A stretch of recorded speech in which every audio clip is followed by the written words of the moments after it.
l'accélérateur, le regard qui fixe le bout de la piste, circuit Carole, mi-juillet. Dans cette région, on a bien connu l'époque des runs sauvages et on est particulièrement sensible aux remèdes inventés par la Fédération du sport automobile et le ministère de la Jeunesse et des Sports. La Fédération automobile est faite pour, au niveau de sa vocation, développer effectivement l'aspect compétitif. Bon, elle s'est intéressée quand même, elle s'intéresse à ce qui se passe un petit peu en dehors du cadre strictement sportif. Les runs, tout le monde a entendu parler effectivement des dangers causés par des problèmes de sécurité sur ce type de pratique.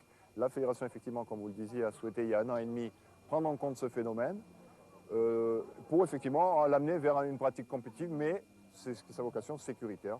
Au jour d'aujourd'hui, je pense que c'est peut-être pas le moment de tirer un bilan, mais je pense que depuis 1 an et demi, on a fait quand même de gros progrès au niveau de la participation, comme vous pouvez le voir déjà aujourd'hui là. Le directeur technique national, avec ses collaborateurs, souhaite maintenant étendre cette discipline aux autres régions françaises. Sur le circuit Carole, toutes sortes de voitures étaient présentes. Bien entendu, il y avait les américaines avec les Dodge, les Eagles et les Plymouth, les Pontiac ou encore les Ford. On a même vu des BMW, des Porsche, mais aussi des Peugeot, des Citroën et des Renault. Bref, toutes les voitures peuvent participer au run. David Jupin est étudiant en cinéma, il a 25 ans et pratique les runs depuis seulement 5 mois avec sa Subaru Impreza. Sous le capot de son véhicule, 230 chevaux, mais David n'a pas fait énormément de modifications. Modification principale, la ligne d'échappement, le filtre à air, avec un petit caisson maison pour protéger de la chaleur. D'autres modifications des roues pour avoir une meilleure motricité, une question esthétique. Comment avez-vous découvert cette discipline ? Alors moi je me suis intéressé très tôt à la compétition et quand j'ai vu les budgets qu'il fallait en circuit ou en rallye, j'ai été un petit peu découragé, j'ai fait beaucoup de karts. Je fais régulièrement des formations de pilotage. Et à part ça, les runs, j'ai appris ça par les médias. Je suis venu une fois à Carole en tant que spectateur. Les runs à l'époque n'étaient pas chapeautés par la FFSA. Et quand j'ai vu qu'il y avait un encadrement professionnel avec une équipe très sérieuse, notamment avec Laurent Godin qui fait bouger pas mal les choses, j'ai franchi le pas. Et David Jupin s'est bien élancé en s'emparant de la première place de la série B.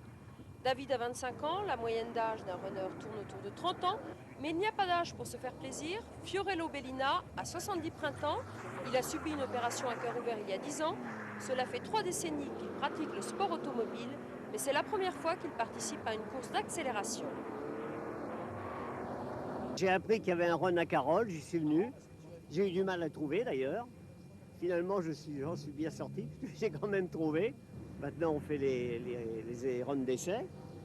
Puis après, j'espère que je serai qualifié pour les runs définitifs. Pour ma première fois, ma première participation. J'espère que j'aurai cette chance. Et devant un public tout acquis, Fiorello Bellina se qualifie pour la dernière phase. Malheureusement, cette belle histoire se termine en quart de finale.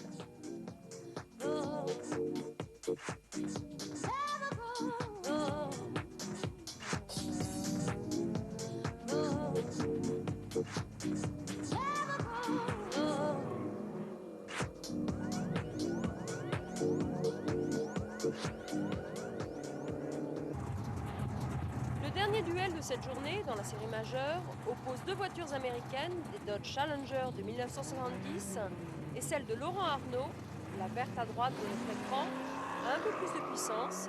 C'est donc logiquement que Laurent Arnault s'impose dans ce Run Attitude Day.